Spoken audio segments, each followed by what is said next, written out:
The notification sound from her phone made Simone's blood run cold. Another bank alert. Another withdrawal she didn't make. She stared at the screen in her car outside the grocery store, watching her savings account balance drop by another $500. This was the fourth time this week. Her hands shook as she scrolled through the recent transactions. ATM withdrawals at 2 a.m. when she was sound asleep. Online purchases she never made. Money transfers to accounts she didn't recognize. Someone was stealing from her and they had access to everything. Simone's mind raced back to 3 months ago when Derek had been so helpful, insisting on updating the security on her phone. "Baby, you work in tech but you don't protect yourself," he had said with that charming smile that made her fall in love with him 2 years ago. "Let me install this banking app for you. It'll keep everything safe." She had trusted him completely. After all, this was her husband, the man she shared a bed with every night, the man who held her when she cried about losing her mama last year. The man who promised to love and protect her when they stood before God and their families at Sweet Bethel Baptist Church. But now, sitting in the parking lot with tears blurring her vision, ugly thoughts crept into her mind. Derek had been acting strange lately. Always on his phone, hiding the screen when she walked by. He'd lost his job at the warehouse 6 months ago but somehow still had money to go out with his friends every weekend. When she asked where the money came from, he'd get defensive and change the subject. The worst part wasn't even the money disappearing from her accounts. It was the sick feeling in her stomach that the person she trusted most in the world might be the one betraying her. She thought about their morning routine, how he always kissed her goodbye and told her to have a good day at work. How he'd text her sweet messages throughout the day. How he'd ask about her password when she was tired, saying he just wanted to help her pay bills online. Simone pressed her forehead against the steering wheel. She'd worked so hard to build her life after growing up poor in South Memphis. Her mama had cleaned houses and worked double shifts just to keep food on the table. When Simone got her degree in information technology and landed her job at the medical software company, it felt like she'd finally made it. She was the first person in her family to have a real career, to own a house, to have savings. And now someone was taking it all away. Her phone buzzed with a text from Derek. "Hey baby, going to be late tonight. Meeting up with the guys. Love you." She stared at the message, wondering if this was another lie. Wondering if meeting up with the guys meant sitting somewhere spending her money. The money she'd earned working overtime, skipping lunches, saving every penny she could. Another bank notification popped up. This time it was a transfer of $800. Her heart sank as she realized this would put her account into overdraft. She'd never been overdrawn in her life. Her mama had taught her to always live within her means, to never spend money she didn't have. Simone called the bank's fraud line with trembling fingers. The automated system put her on hold, playing jazz music that felt mocking in her current state. When a representative finally answered, she could barely speak. "This is Simone Davis. My account number is..." She rattled off the numbers she'd memorized by heart. "Someone is stealing money from my account. I need to report fraud. I can see several suspicious transactions on your account, Mrs. Davis. When did you first notice this activity?" "About a week ago, but it's getting worse. They just took $800 20 minutes ago. I'm going to freeze your account immediately and start a fraud investigation. You'll need to come in tomorrow to file paperwork and get new cards." After hanging up, Simone sat in silence. The grocery store parking lot buzzed with normal life around her, families loading groceries, kids playing in carts, couples holding hands. Everyone else's world was still normal while hers was falling apart. She couldn't go home yet. She couldn't face Derek and pretend everything was fine. Instead, she drove to her sister Grace's house across town. Grace had always been the practical one, the one who warned Simone not to rush into marriage, the one who said Derek seemed too smooth, too eager to move in and share everything. Grace took one look at Simone's face when she opened the door and pulled her inside without asking questions. They sat at Grace's kitchen table, the same kind of old wooden table they'd grown up eating at, and Simone told her everything. "I feel so stupid," Simone whispered. "I gave him access to everything. He knows all my passwords, all my account information. I trusted him with my whole life." Grace reached across the table and squeezed her hand. "You're not stupid for trusting your husband. That's what marriage is supposed to be. But if he's doing this..." She shook her head. "Simone, this isn't just about money. This is about betrayal at the deepest level. What if I'm wrong? What if it's really some hacker or identity thief? Then we'll figure that out. But your gut is telling you something and you need to listen to it. Tomorrow we're going to the bank together and we're going to get to the bottom of this." That night, Simone couldn't bring herself to go home. She stayed in Grace's spare room, staring at the ceiling and wondering how her life had become unrecognizable in the span of a few hours. Every time she heard a car outside, she wondered if it was Derek looking for her. Every time her phone buzzed, she wondered if it was another withdrawal notification. She thought about their wedding day, how handsome Derek looked in his suit, how proud she felt introducing him to all her family and friends. She thought about the vows they'd written together, promising to support each other through good times and bad. She thought about how he'd comforted her when her mama died, how he'd held her at the funeral and promised he'd always take care of her. But maybe his version of taking care of her was different from what she'd imagined. Maybe to him, taking care of himself was the same thing. Maybe she'd been living with a stranger all along. The hardest part was the loneliness. Even surrounded by Grace's love and support, Simone felt completely alone. The person she would normally turn to in a crisis was the person who might be causing the crisis.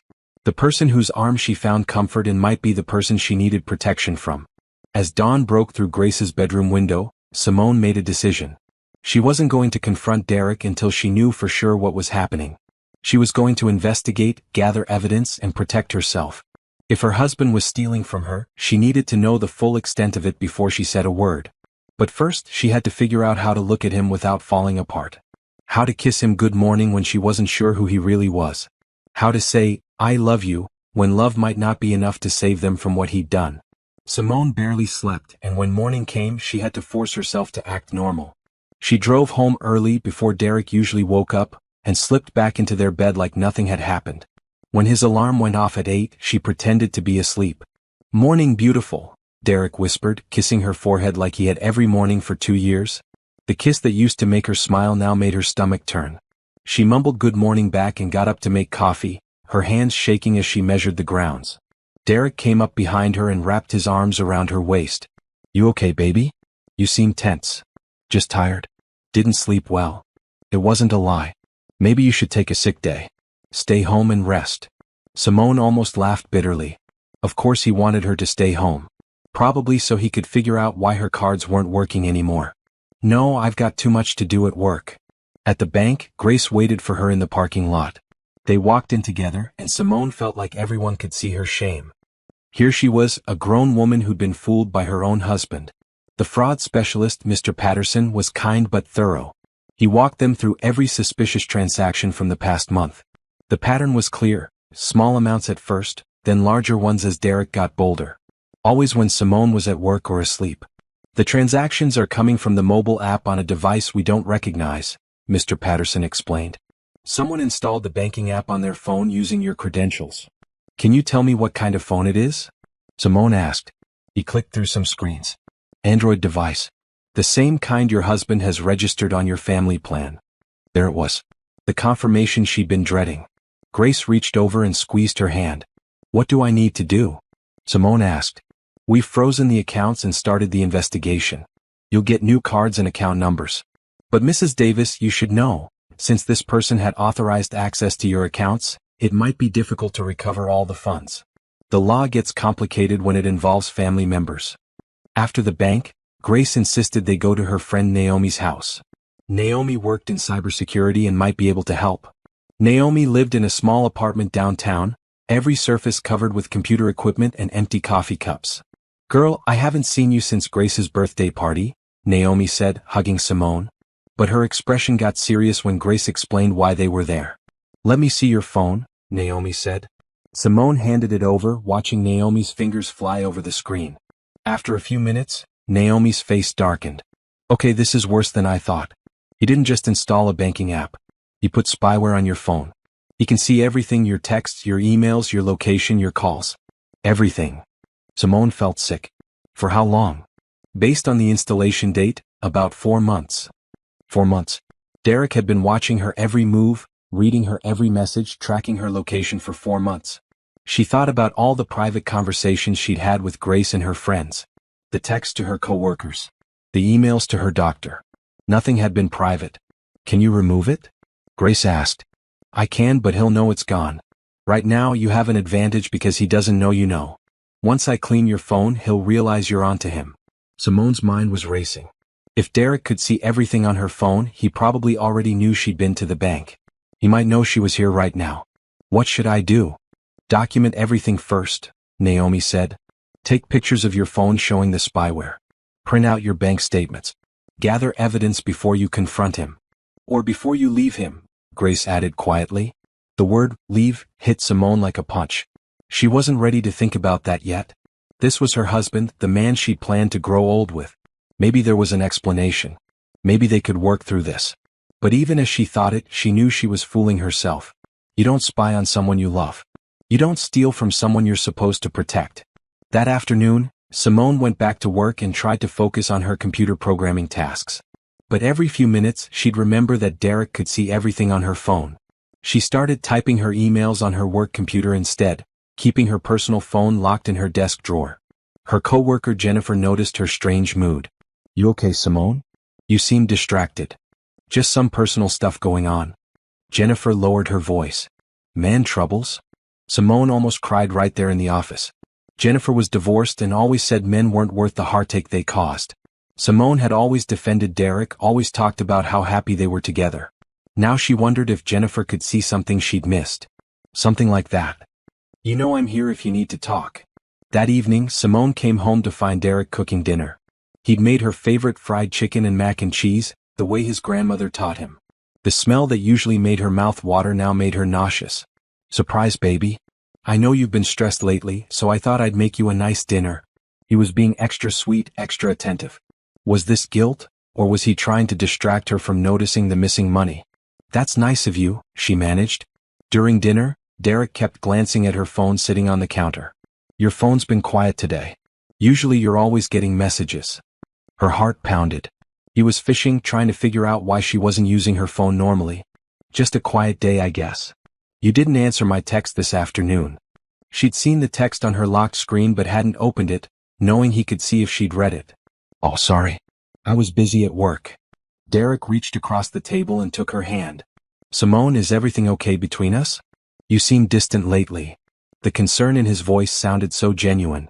For a moment, she almost believed this was all a misunderstanding. Almost convinced herself that her loving husband couldn't be the person stealing from her and violating her privacy. But then she remembered the bank statements. The spyware. The lies. I'm just tired. Work's been stressful. That night, Derek was extra affectionate, holding her close in bed and whispering how much he loved her. Simone lay stiff in his arms, wondering if this was an act or if some part of him really did love her. Could someone love you and betray you at the same time? She waited until Derek's breathing got deep and steady, then carefully slipped out of bed. In the bathroom, she used her work phone to text Grace. Can't talk now. We'll call you tomorrow from work. I think he knows something's up. The next morning brought another surprise. Derek announced he was going to visit his grandmother in Mississippi for a few days. Grandma Ruby's been asking for me and I haven't seen her since Christmas. I thought I'd drive down this weekend. Simone had met Grandma Ruby once at their wedding. She was a tiny, sharp-eyed woman who'd raised Derek after his parents died. She'd hugged Simone and whispered, "You take care of my boy, but don't let him take advantage of your good heart." At the time, Simone thought it was just general advice. Now she wondered if Grandma Ruby knew something about Derek that she should have paid attention to. That sounds nice, Simone said. Tell her I said hello. You should come with me. She'd love to see you again. I can't take time off work right now. Derek studied her face for a long moment. Okay, baby. I'll just go for the weekend then. After Derek left, Simone called Grace from her work phone. He's gone for the weekend. This is my chance to figure out how bad this really is. I'm coming over. We're going to search that house top to bottom. Grace arrived with Naomi, who brought a bag full of computer equipment.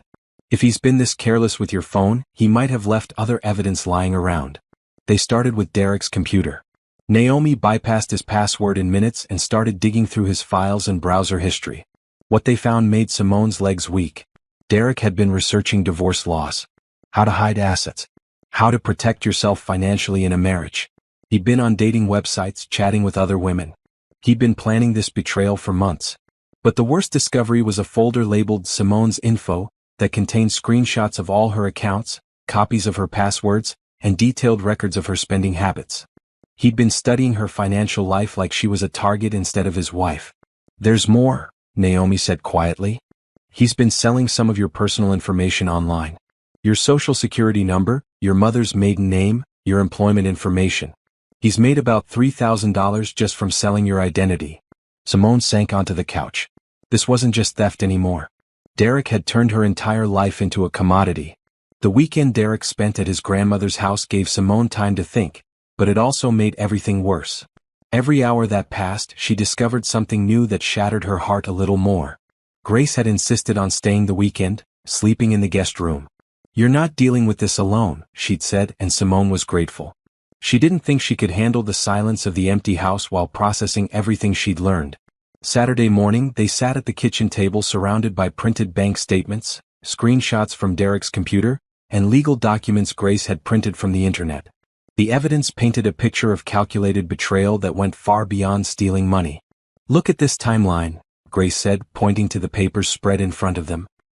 "He started the identity theft 2 weeks after your mama's funeral, when you were grieving and vulnerable. That's not desperation, Simone. That's predatory." Simone stared at the dates, remembering how supportive Derek had seemed during that difficult time. How he'd held her while she cried, handled the funeral arrangements she was too overwhelmed to deal with, and insisted on taking care of all the bills so she could focus on healing. She thought he was being loving. Now she realized he was positioning himself to have access to everything. "The dating website started even earlier," she said, her voice hollow. 3 months into our marriage. While I was working overtime to pay for our honeymoon trip, he was online flirting with other women." Naomi looked up from her laptop where she'd been documenting everything.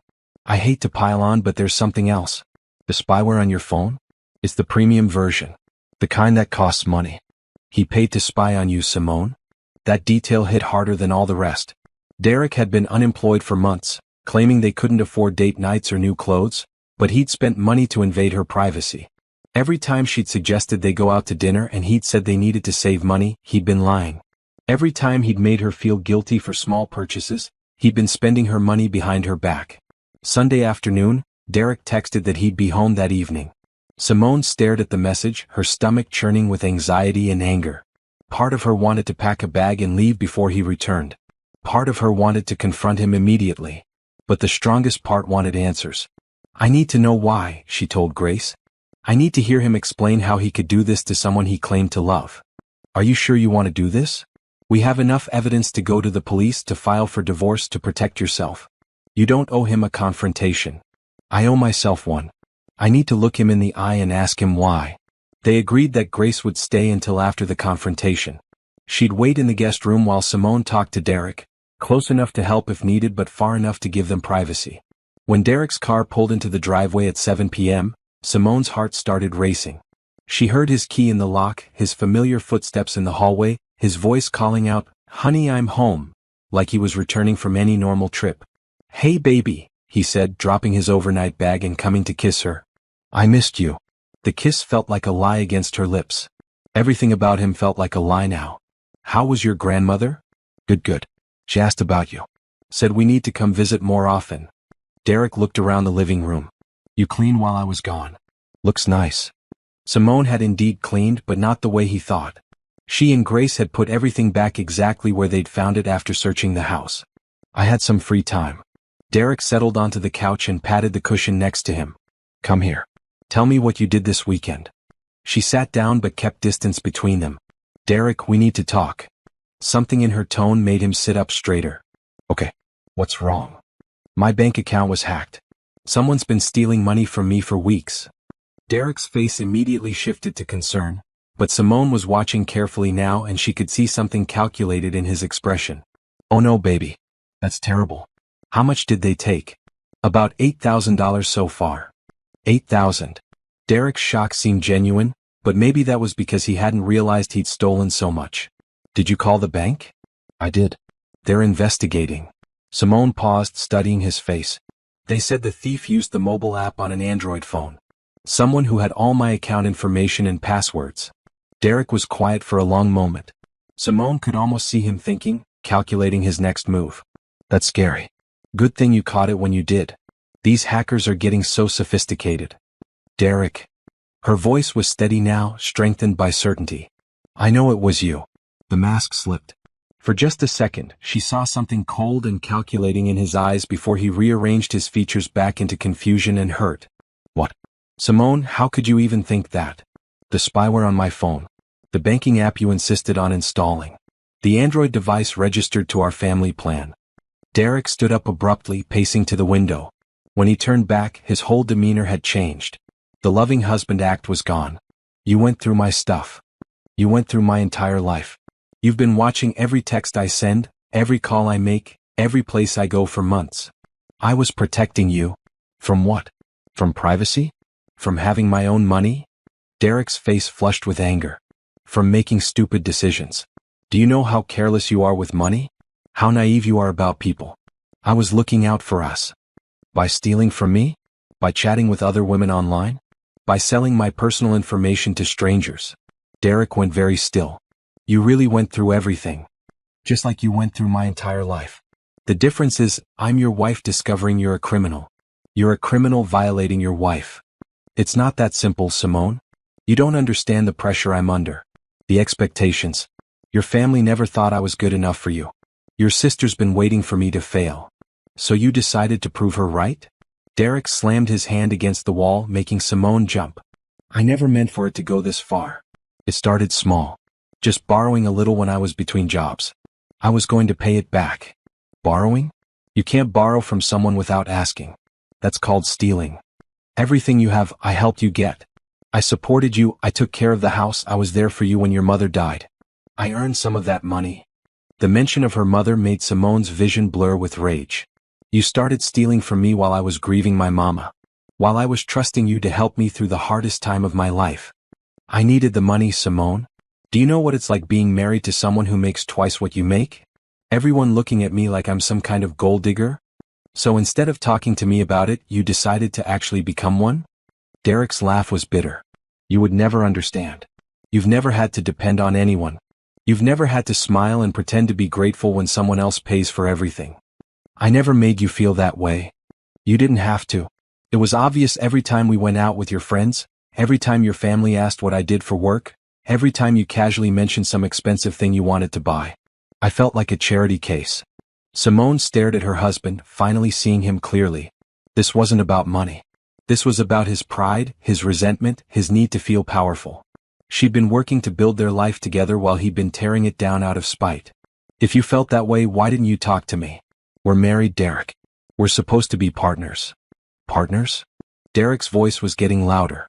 When have we ever been partners? You make all the money, you own the house, you make all the decisions.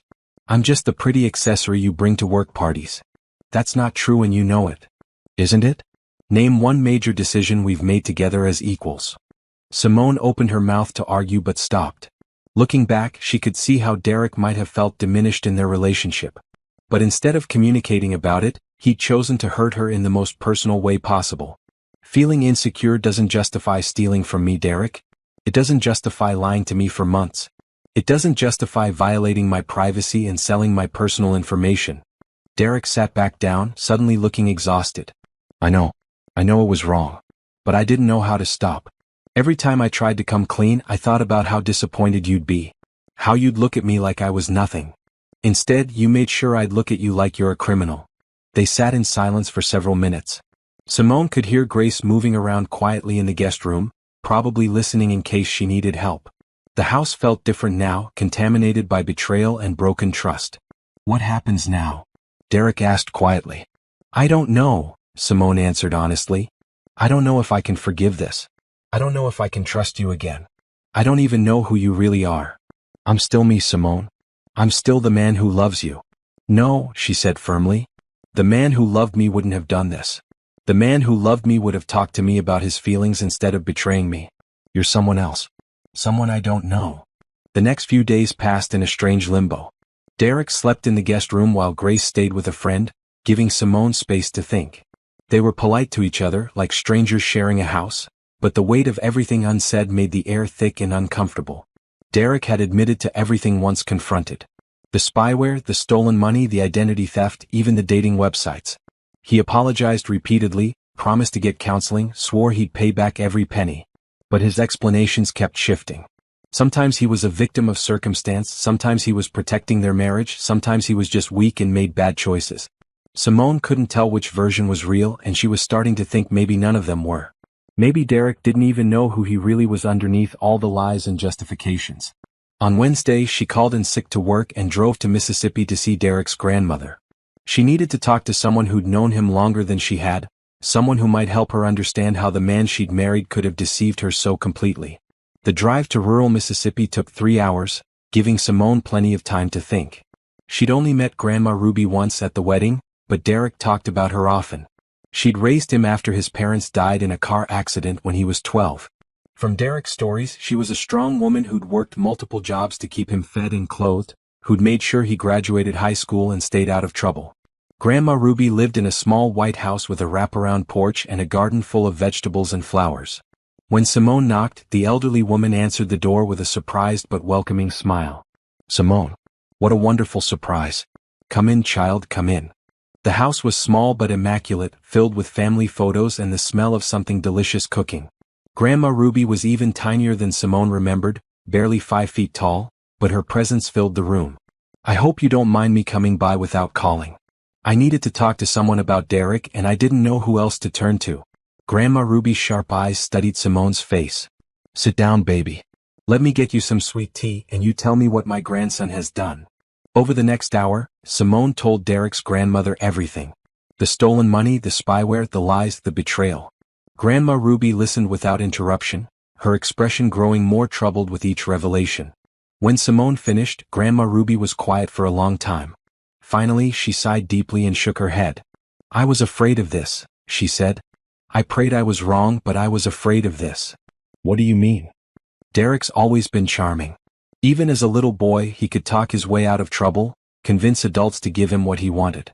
After his parents died, I think I spoiled him too much. I felt so sorry for him losing his family that I never held him accountable the way I should have." Grandma Ruby got up and walked to a window overlooking her garden. "When he was in high school, money started going missing from my purse. Small amounts at first. When I confronted him, he'd cry and apologize and promise never to do it again. He always had an explanation. He needed lunch money or wanted to buy someone a gift, or saw something he just had to have." "What did you do?" "I believed him. Every time. He was so sincere, so sorry. And he was grieving his parents. I thought if I just loved him enough, he'd outgrow it."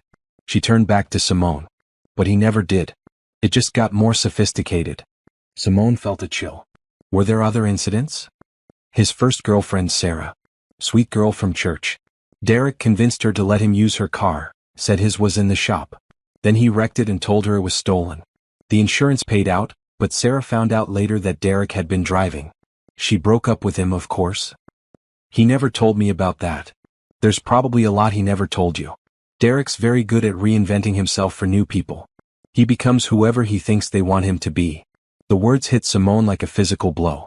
Had her entire marriage been Derek performing the role of the husband he thought she wanted? After Sarah, there was Rebecca. Derek borrowed money from her repeatedly, always with some emergency excuse. When she finally cut him off, he stole her credit cards. She didn't press charges because she felt sorry for him, but she made him pay everything back. "Why didn't you stop him?" Grandma Ruby's eyes filled with tears. "I tried. I really tried. I sent him to counseling, I got him involved in church activities. I thought if I could just show him enough love and support, he'd find his way. But every time I tried to set boundaries, he'd remind me that I was all the family he had left. He'd promise to change and I'd believe him because I wanted to believe him." Simone understood that feeling all too well. Even now, part of her wanted to believe Derek could change, that their marriage could be saved. "When Derek told me he was getting married, I was so hopeful," Grandma Ruby continued. "I thought maybe having a good woman in his life, someone who loved him, might give him the stability he needed to become the man I knew he could be. And now I'm worried he's going to destroy you the way he destroyed those other girls. Derek doesn't know how to love someone without taking from them.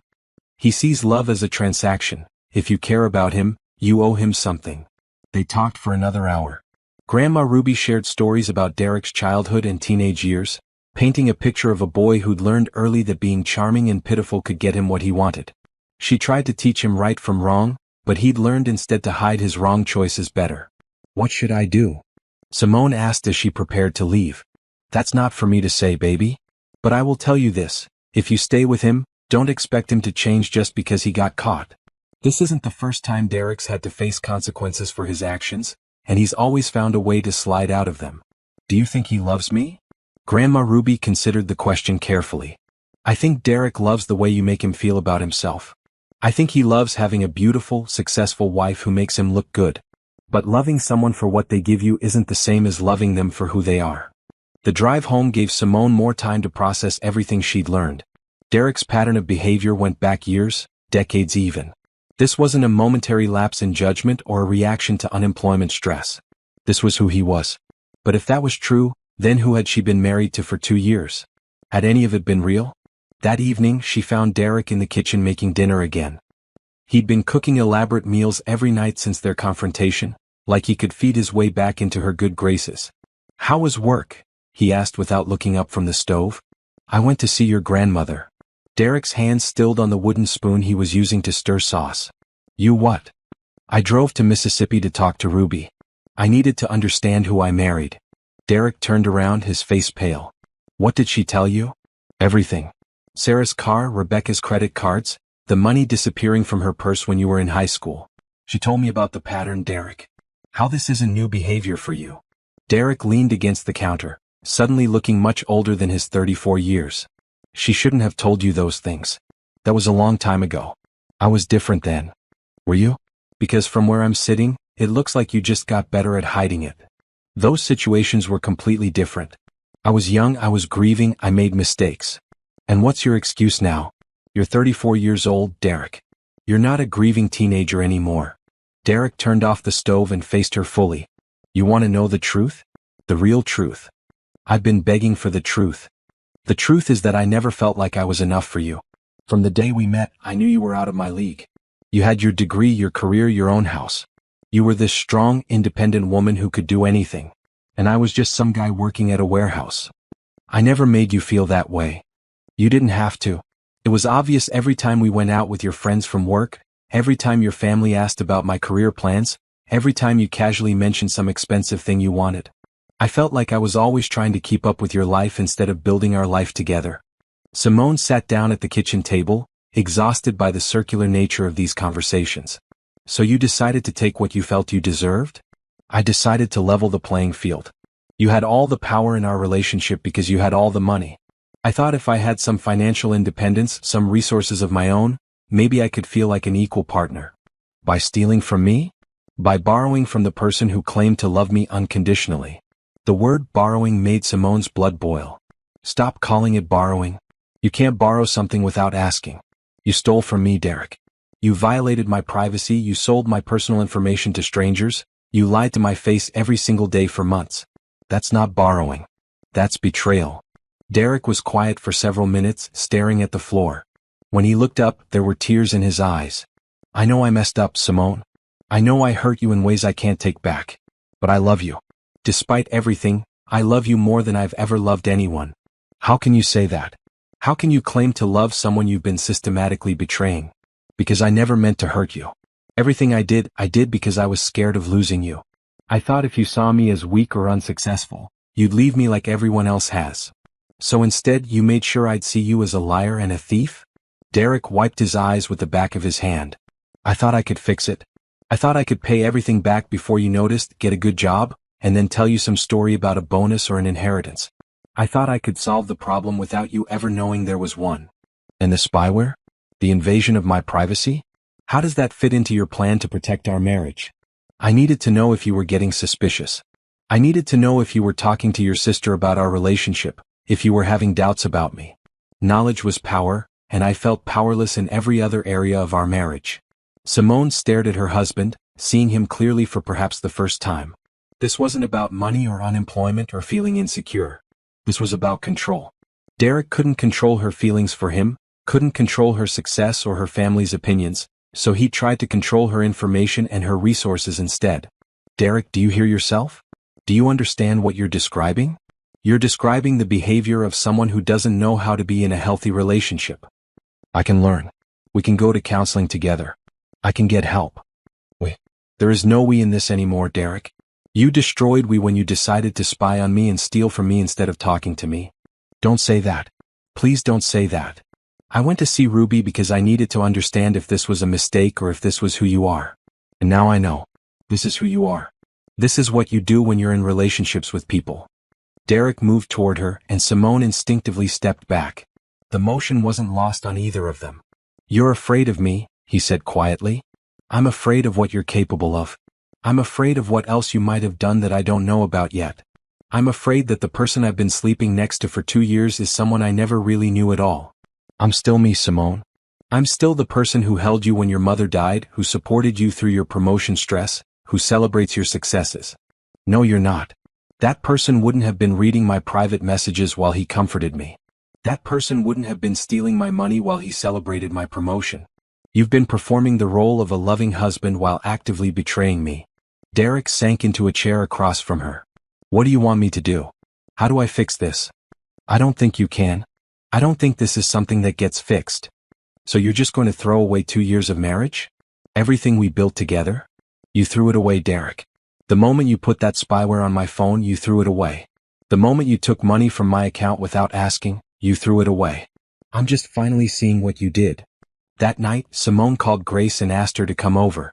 They needed to talk about practical next steps, divorce lawyers, changing all her passwords and account numbers, figuring out living arrangements. But first, she had one more conversation she needed to have.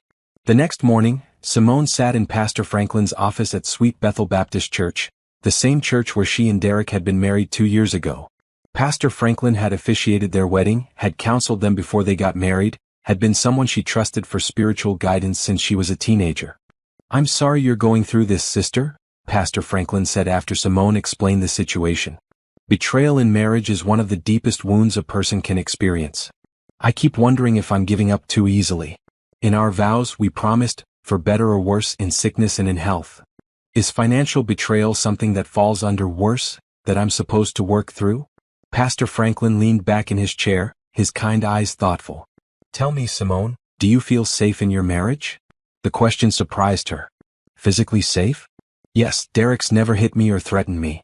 I'm not just talking about physical safety. Do you feel emotionally safe? Do you feel like you can trust your husband with your heart, your vulnerabilities, your future?" Simone considered the question. "No. I don't think I ever will again." "Then you have your answer. Marriage is supposed to be a partnership built on trust, respect, and mutual love.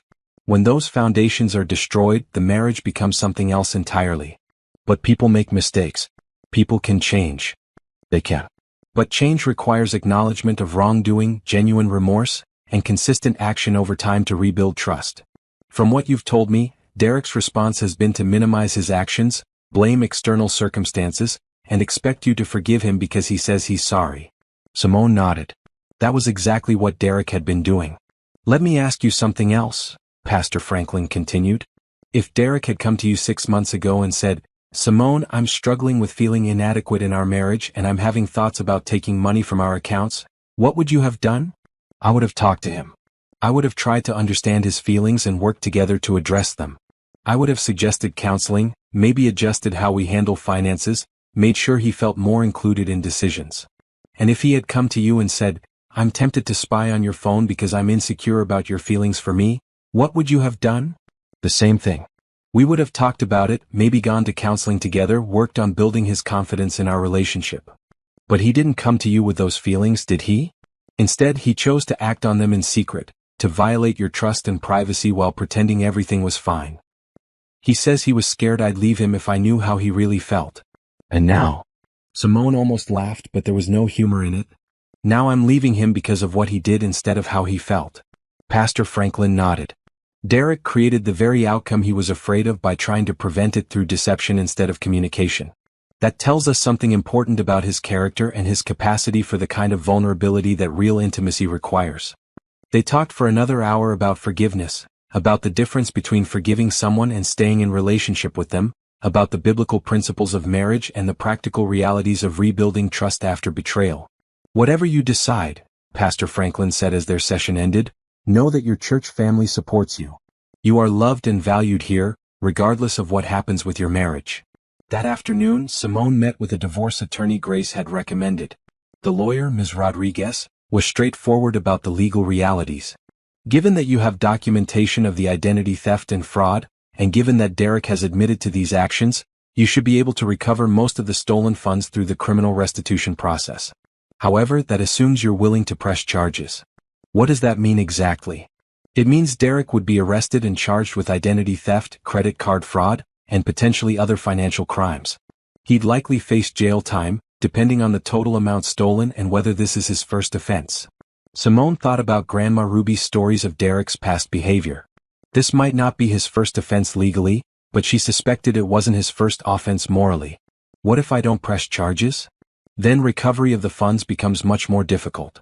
In the divorce, you can ask for restitution, but collecting it depends on Derek's ability and willingness to pay. Given that he's unemployed, he might never pay it back. It's possible. Simone left the lawyer's office with a lot to think about. Did she want Derek to go to jail? Part of her was angry enough to want him to face serious consequences. But part of her still cared about the man she'd thought she married, still felt protective of him even after everything he'd done. That evening she came home to find Derek packing his clothes. He looked up when she entered their bedroom, his face resigned. I called my cousin Marcus in Atlanta. I'm going to stay with him for a while, give you space to think about what you want to do. That's probably best. Derek folded a shirt carefully and placed it in his suitcase. I talked to a lawyer today too. I know you're filing for divorce. Derek. No, it's okay. I understand. I know I destroyed something that can't be fixed. He paused in his packing. I just want you to know that I really do love you. I know my actions don't show that, but it's true. Simone sat on the edge of the bed they'd shared for 2 years. I believe that you think you love me. But Derek, love isn't just a feeling. Love is also action.